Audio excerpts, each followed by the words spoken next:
Going live. Oh my gosh. Uh, that reminds me, how do we go live? I don't know. I couldn't click the right buttons.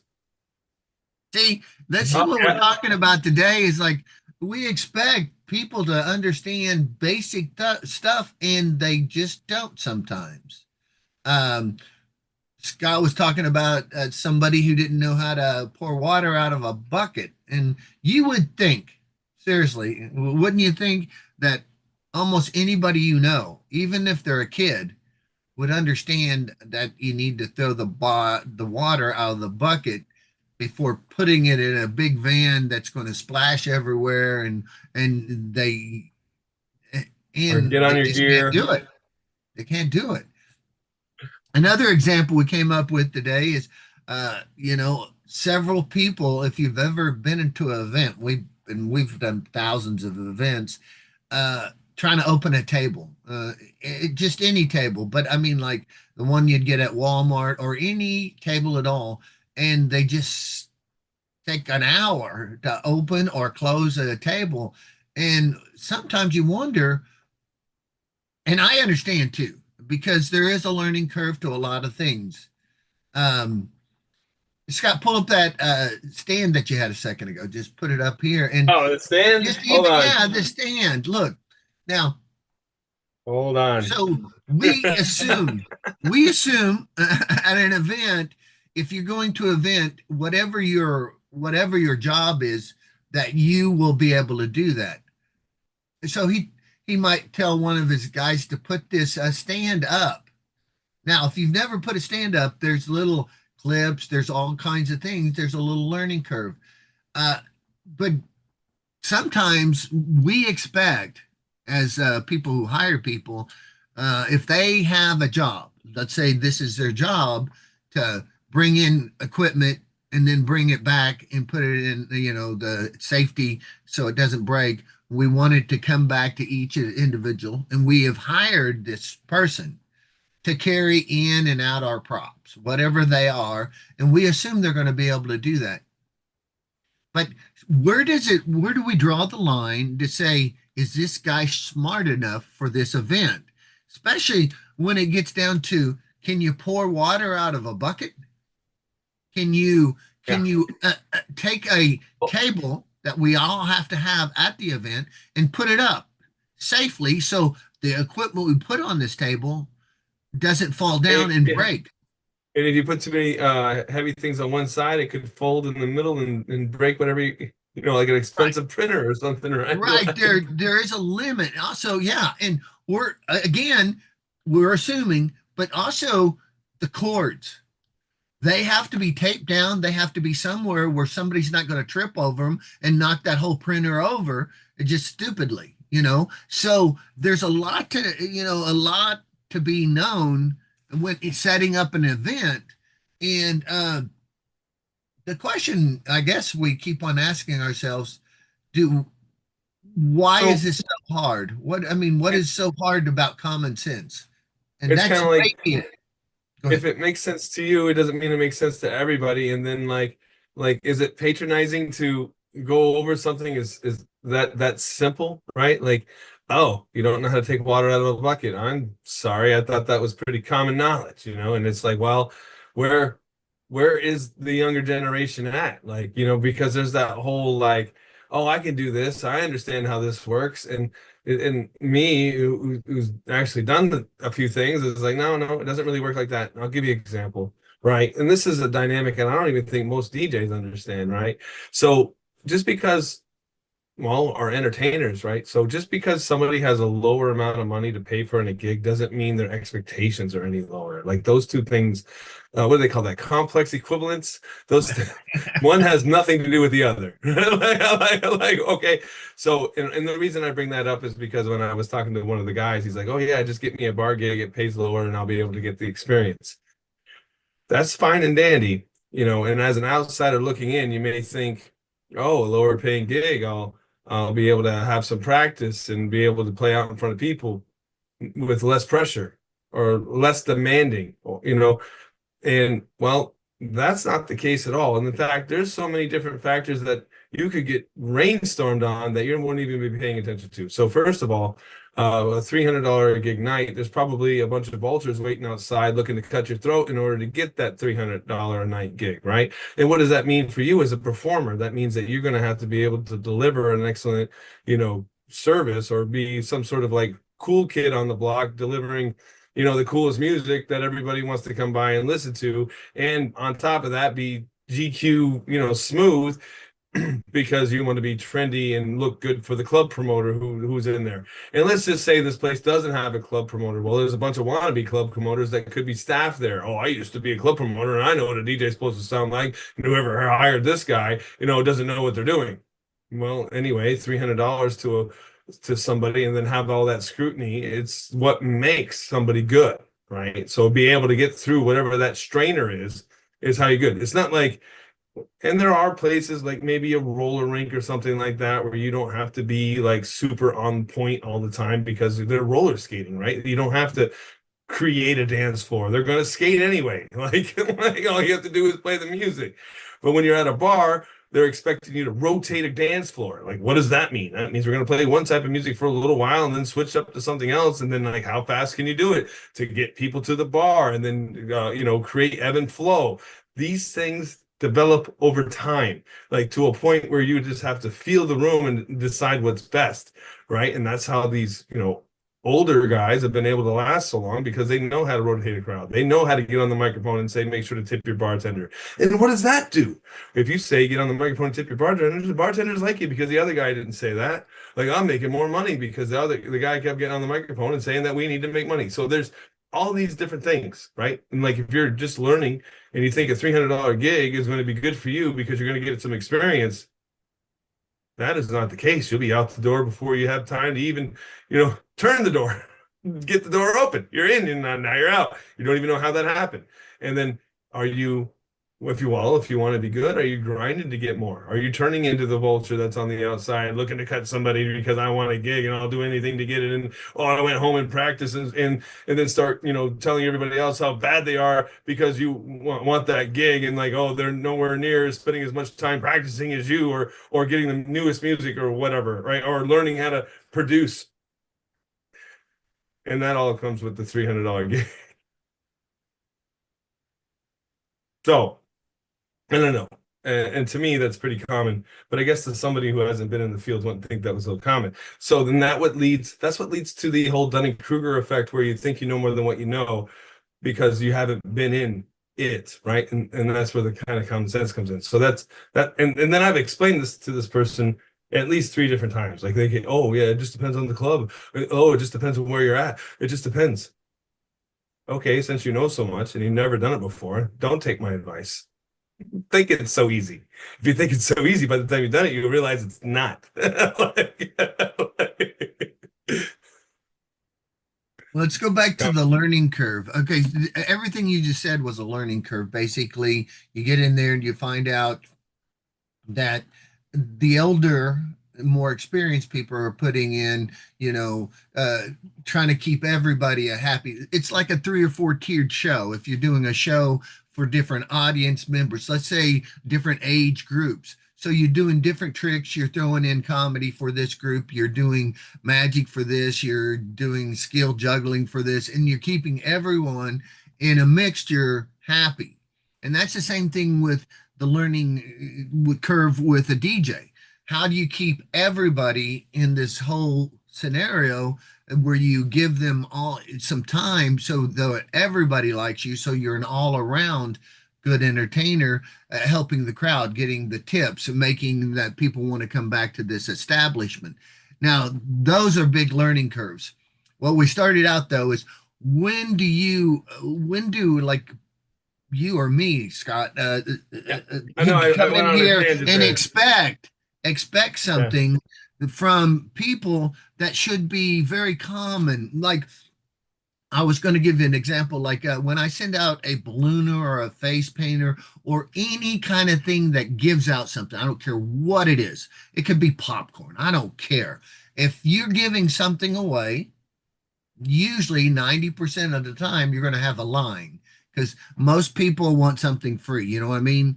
And okay, so we're not really giving away. We're charging an amount to be there and we're giving a product away, but we're getting paid for it. So we're not actually ourselves giving it away for free, but the client's giving it away to their the public or their people for free. And we're just an object that gives out stuff. Like a ballooner gives out balloons. But I can tell you that some ballooners I've hired, they own, it's like it's a 2 hour event, and they kind of count out how many balloons in their brain they can do in 2 hours. Probably I could do 130 balloons. Okay. And they bring 130 balloons.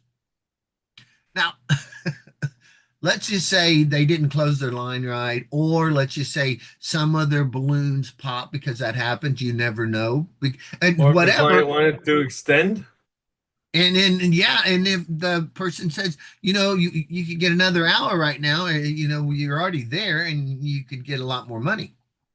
And they just don't even put that in their brain. They just don't do that. And I go, this is where troubleshooting comes in. Then, we were talking that how how much do we really need to explain for a person who does this to go out? We would assume, just like the boy, we'd assume he knows how to pour out water, but apparently he doesn't.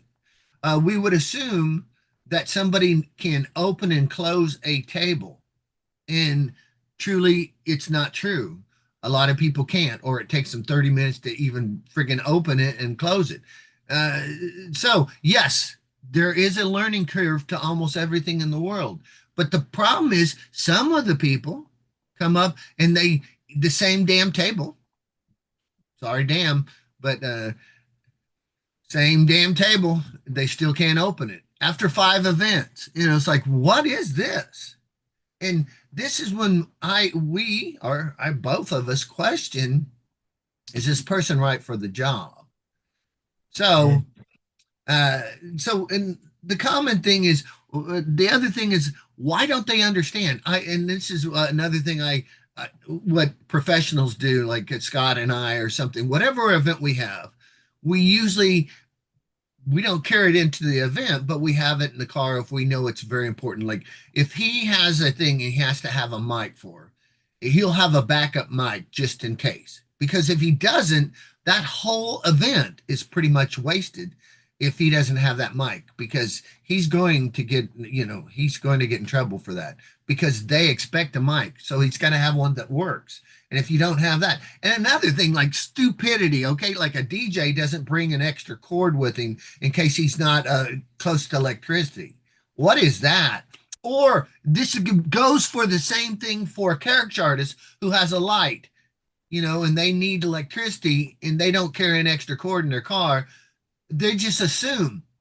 And for the damn face painter who doesn't carry chairs in their car, because yes, it's in the contract that the place provides them. But I've had one of my face painters sitting on hot concrete trying to paint little kids in the summer because they didn't bring chairs. Come on, people. And we expect. So I do it. I say, bring a whole setup. It doesn't matter what the client's supposed to have. I want you to have a backup setup just in case they don't have it, because the show must go on. And this is some things that does it's experience, but where do we draw the line on just pounding our entertainers to say, get a clue? I mean, have the things you need. If you need a, if they're supposed to give you a chair and you don't have a chair there, bring a chair in your car. If you need a light, bring a light. If you need a extension cord, bring that. Let's say it's 100 degrees outside and you need a fan, bring your fan. I just don't. And see, this is, I can be, you get a little angry with this, and I do too, that you expect professionals to be professional. So, so we go to there, and usually our professionals are, so we don't really have to worry about them, but sometimes we do. But when let's say the newbie that he was talking about, that he wants to get experience, but they expect from a newbie, they don't care what the price is. They want somebody good no matter what the price is. And that uh, and a newbie is not that person. I don't care. Sometimes lower the price, the higher the expectation. Yeah, and I The can tell you, opposite. the lower the price, a lot of times the worse you're treated. Yeah. So uh yeah, the price, uh, but being able to do your job, that's what we really want. And figuring out, especially as if you become us, if you become somebody who hires and also does the job, you gotta figure out, is this person going to be able to do it? Now, Scott and I have had these people who over and over and over again do the same mistake, or learning experience, which they just didn't learn. And Scott gets to do what he wants to do. What I do is I put him on a list, about like 100 entertainers I can use. So they keep on going down that list. And I will, at one point, I'll never hire them again. But if they get that far, I already put somebody else in their place, because most people I have can pour water. I don't care what age they are. If they can't pour water, that's probably they're out already. If they can't bring extra balloons to an event, if I find out that, they're probably out already. Now, okay, I'll give you an example. I had a character artist, one of my best, and he got a little snarky with a client, and he got kicked out of the gig, and he doesn't get to go back, and he'll never go back to that gig. And I told him, I said, you know, I don't care. You've been doing this for me for 20 years. I've never had a complaint on you. You're great. And I'm going to keep on hiring you forever if I can. And yeah, just don't be that snarky again. Now, yes, when they've done 1,000 gigs for you or more, or whatever, you know them, they're not really that way, and they just had a bad day or whatever. They just said something that was stupid. You're going to give those guys a break because they consistently show up for you. And then you're going to give them a break. But the newbies, it's also, I don't know if there's newbies that don't know what to say, and they say some really terrible stuff on the speaker, like, or they're cussing, or they're doing something at a gig, or saying nasty things or something, and you tell them to stop and they don't do it.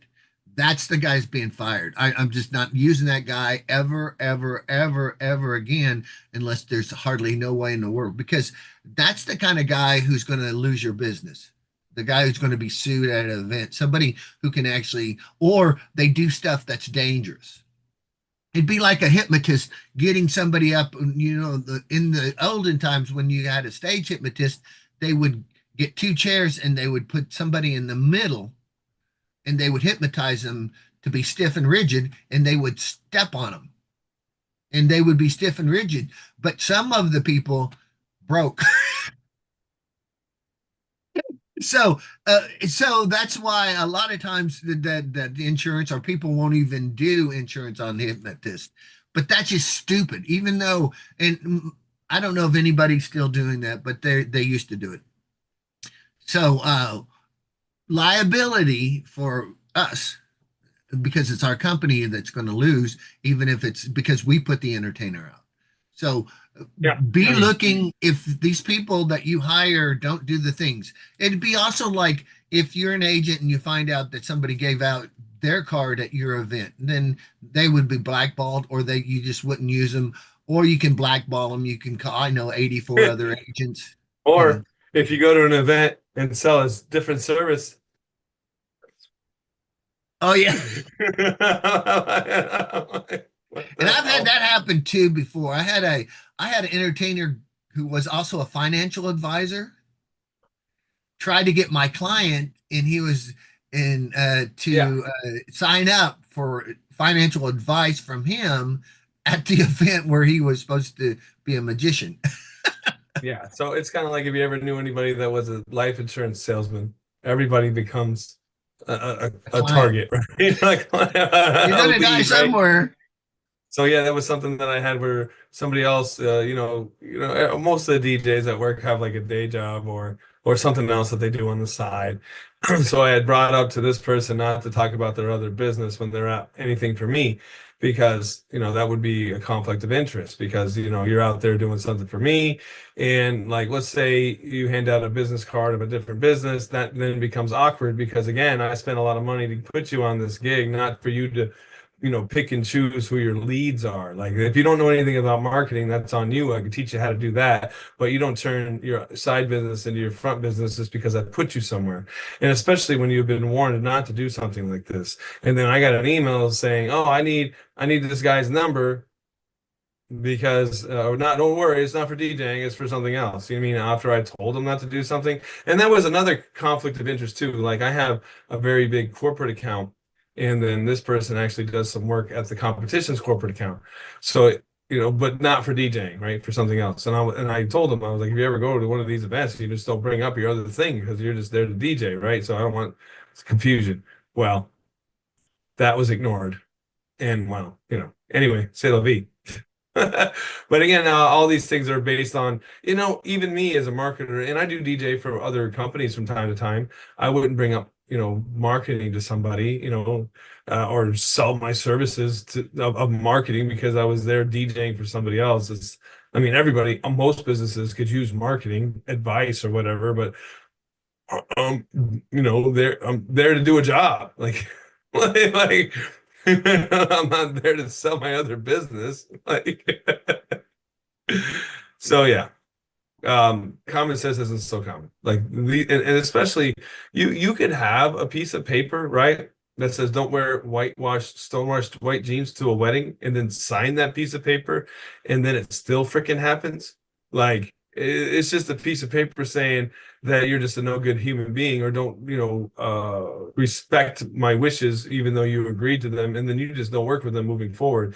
Especially, okay, so there's people do make mistakes, people do forget things, but if they're not like, apologizing, or that won't happen again, or I didn't realize at the time, because I did have some people that do work for me and they did some things that were questionable, but it wasn't like they were hiding it. And then when I brought it to their attention, they're like, "Oh yeah, you're so right." In the moment, I was DJing and I didn't know what to do, and I didn't have one of your business cards on me, but I didn't want to lose the contact. And well, give me some business cards and we'll make sure that happens moving forward. Which, it's all okay. There's another thing I was explaining to one of my DJs. It doesn't matter what the action is. It does matter what the action is. It just matters more of what the Intent. intent is. It Yeah. matters more the intent. So if someone's maliciously doing something in their best interest, not caring anything about you, then that's probably someone that you want to get rid of. If somebody did something and they're like, "Oh, that's not really, it didn't come out the way I meant it. What do I do moving forward? How can I correct this?" Then the intent was to do best for the business, right? Versus like doing best for themselves and not worrying about the business as a whole. Because I'm getting to a point right now where we have to think of this as a team operation, because there's more than one income that will be affected if the company's damaged. And me as the owner, want to make sure that I keep the people that have done good for me, I do good by them. So I have to keep a keep a close watch, closer than I'd like to, because I'd like to just trust people to take water out of a freaking bucket. I'd like the people have understand that if you unplug something, that it's not going to freaking work. Or what was the other thing? You can't open a freaking folding table. I would hope they would know how to do all these things, and if they can't, then I have to take a few steps back, and then you look at the intent. Well, okay, well you're just not as as witty as you think you are, right? Okay, so what does that mean for me? It's like, well, I guess I gotta, go over every single little thing, because you're just it's what is that, like you're three steps ahead of yourself and you haven't took a step one, you know, something like that. You're not stopping in the moment and then realizing what's going on in the moment before you can get to the next step. There's probably a phrase or psychology term for something like that, like you're just ahead of yourself, like just be in the moment in order to execute whatever the goal is. And that's another thing too. I don't think a lot of people understand what their common goal is, or really clear on what their common goal is. And then it's easier to focus on one step at a time if you know where you're headed. And if you're just out there existing, then anything that happens. And as a business owner, you got to make sure that people are kind of drifting in the right direction. Or you know or maybe somebody who's in the business, or just kind of getting introduced by working for my company and doesn't realize, or are not taking advice from the older guys. Like, what is this business really like? Like, talk to me about your experiences. How do things really work? What should I watch out for? You know, how invested are you? Or it's just kind of like something that you just think is a hobby or fly by night, or are you going to put in the time? Anything I've ever gotten in my life wasn't handed to me. I had to freaking fight and steal, or not steal, but fight and grit and work hard and then do overtime. Like things that I did do, right? Is like when I wanted to be a DJ. So I bought the turntables, never knew how to use them, put them in the club, learned in the club. When the club was closed, I brought it down to the house and then DJ a frat party. And then I would stay up till the sun came up and then went to school and then went to my other job and then came back and did it all over again. Like I was going to be the best at it as good as it could be. And the thing is, can you realize and truly understand where you are? Like in the game or where your talent lies, right? So I thought I was so good when I was in college. I was like, got this really busy bar. It's a college bar, lots of people here. There's a lot of other bars, but we're slammed. So I told this guy from New York that we had to be really good in order to hold this many people. And then he asked if he could hop on. And I was like, sure, whatever. He wasn't from town. He wasn't a threat to my job. I didn't even know what that meant at the time. Like, oh, this guy could take my job. Like, oh, this guy was so good.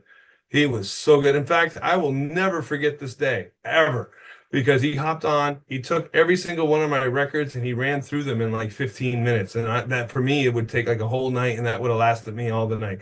And then and then he got through so many songs, he started flipping over and started using the back of the records because he knew the songs on the back. And then he would scratch and mix and put all these songs together, crowds going crazy. And then, he was done. I'm going to go get a drink. I'm going to go hang out with, I don't know, whoever he was visiting, because he was from New York City, and one family member of his was in the college town that I lived in, which nothing like New York City. It's 8 hours away. It's like Cowtown. Like for me to even have turntables was like a big deal. Like I had to order them online to get them. Like you couldn't just go to a store there, or you'd have to go to Burlington. Like anyway, um, at the end of the night, part of the job was to clean up the beer bottles or whatever, which is something that I did. I don't care. Like I got the DJ. I cleaned the bathrooms and picked up beer bottles, and then a couple people came back into the room, lights are up and the place is closed, and they go, "Oh, where's the DJ?" And I go, "I'm the DJ." "No, not you, the other guy." Never forget it.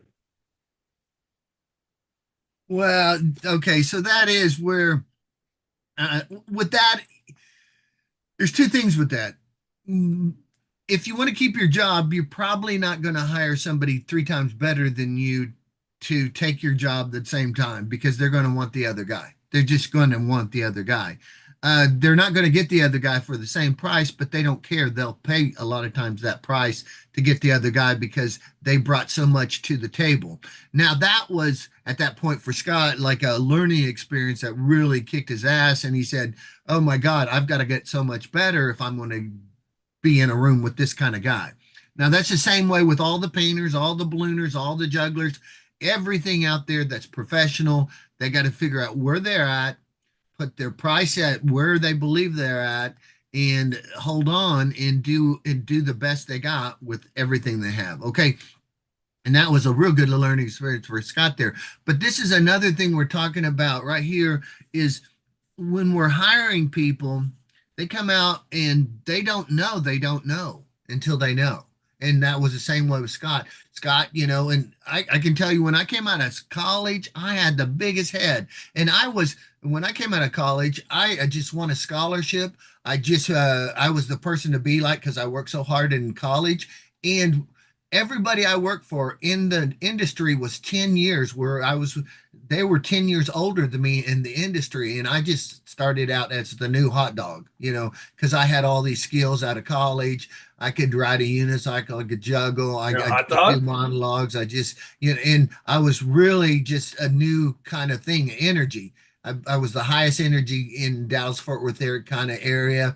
And I started really just making a lot of money by doing a lot of corporate stuff. At that time, it was mostly corporate, and but I didn't know what I didn't know, and I actually stepped on lots and lots of toes because if you ever been in a play, there's a thing called upstaging. You upstage your people, and it really knocks the whole thing out of a play. And I did 13 plays in college, and I kind of did that too because my eyes are all over the place, and people are watching you instead of listening to the main thing that's going on because you're a character. And that's the kind of what I did. And I didn't realize I was doing it when I first came out of college. I was taking everybody else's space. I mean, I'm yelling, I'm doing bull whips. There's a fan.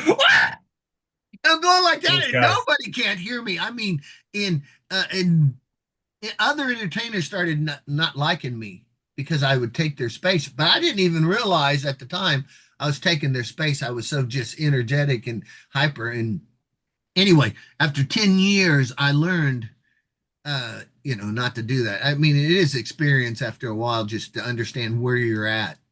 Now, again, where we started at today is where, as people, they don't know what they don't know. And then I gave Scott an example what I would probably do with a situation like what we were describing before.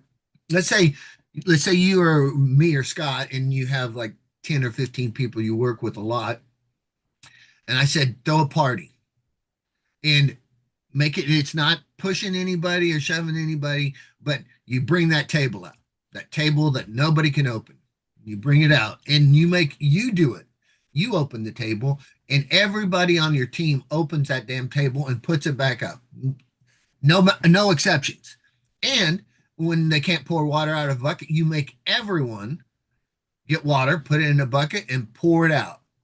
And this is the time you go over, the thing we Scott put up really good is things that are expected at a of course, we're since we're hosting the party, we're providing the alcohol, the food, and everything else in the place, and nobody's paying anything except knowledge. And but we're paying for it, but we're gonna save so much of our money and time later. Okay.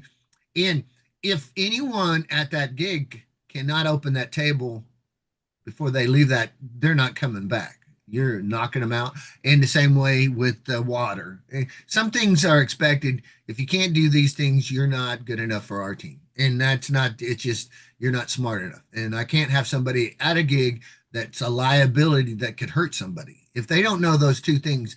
And that a cord cannot be just, especially for a DJ, their cord for electricity has to be taped down or somewhere where somebody can't trip over it. Because one thing, somebody could sue you if they fell down and broke their neck.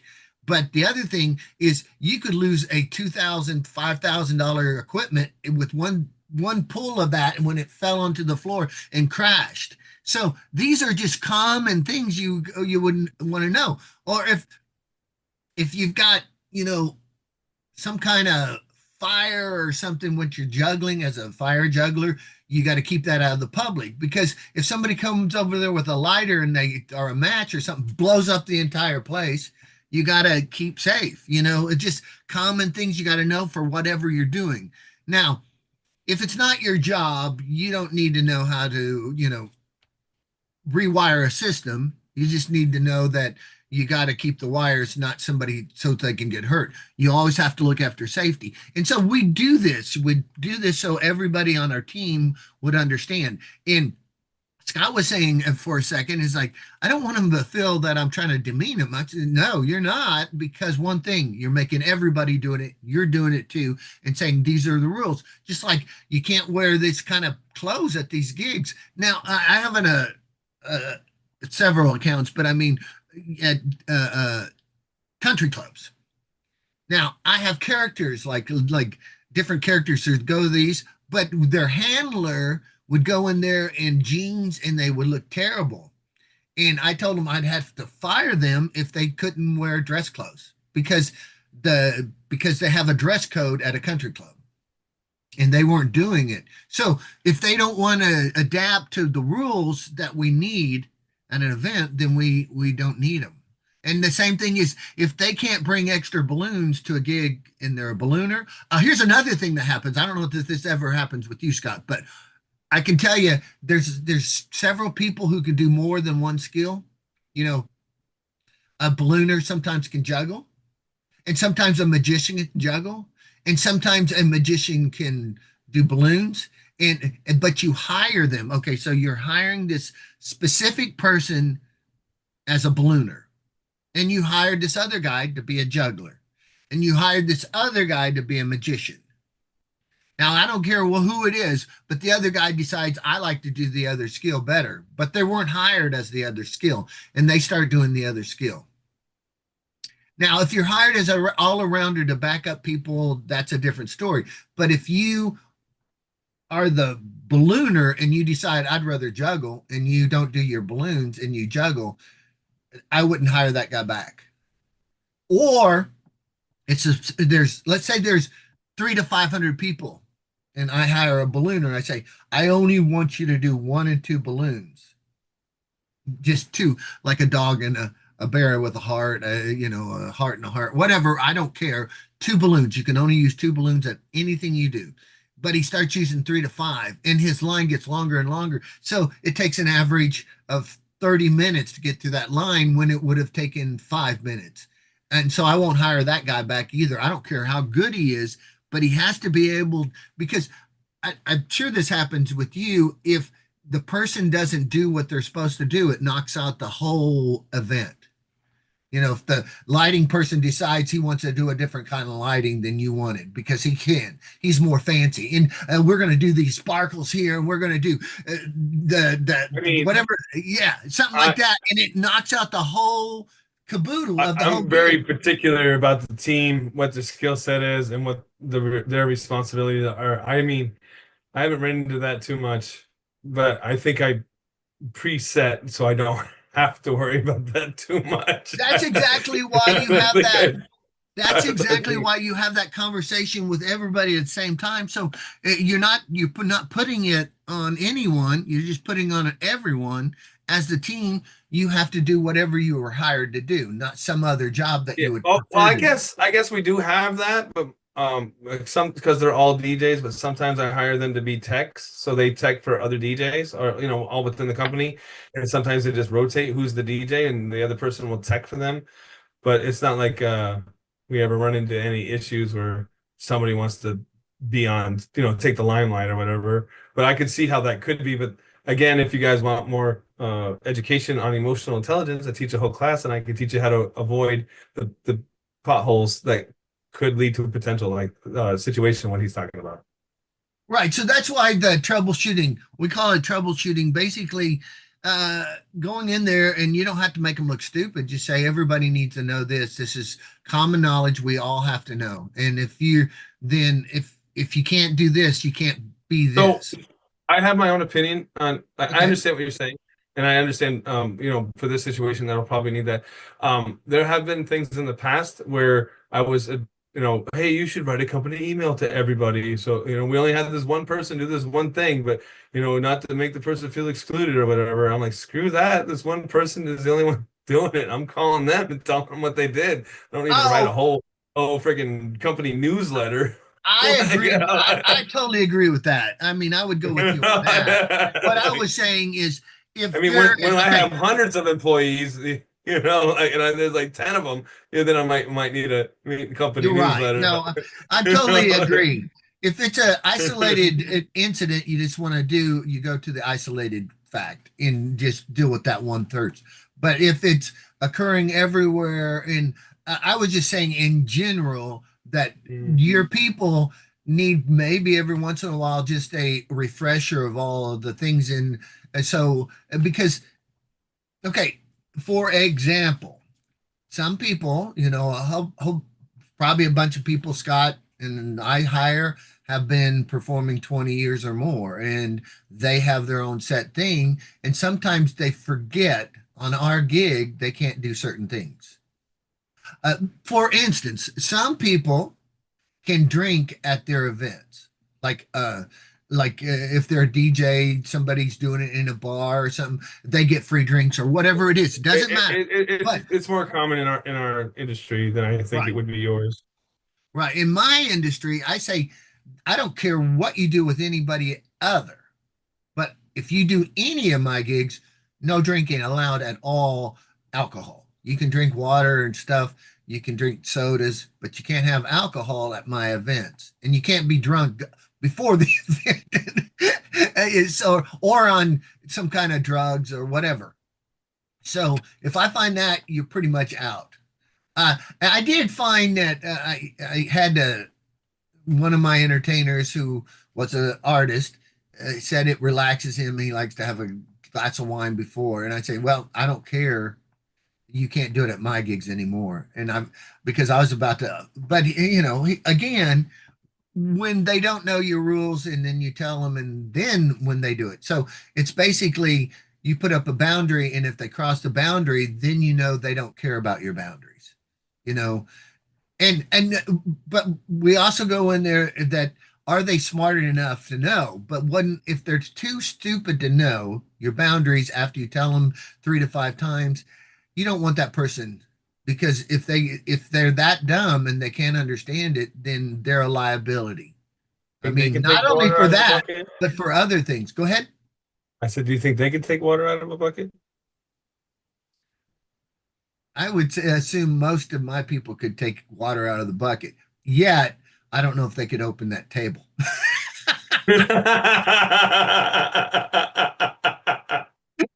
so so there that's a different skill set. Pouring water out of the bucket, I would assume most people can learn that one. I think your daughter could do it right now without even being told how to do it. You could probably say, could you just go pour out that water out of that bucket? She'd probably go, yeah. So I would you see, and that's one of those things we assume. Yet if you have to go to somebody, this is a real flag to me. Seriously, if you have to teach somebody how to pour water out of a bucket more than twice, there's something probably we need to look into because I would say we could probably even teach a 5-year-old in one time how to pour water out of a bucket. So that's one thing that it's hard to believe that anyone doesn't know how to do. So, Well, but there you have it. but I guarantee you that 5-year-old couldn't open that table. All right. Well, So I think we're going to close with that. You guys have a great day. We'll catch you on the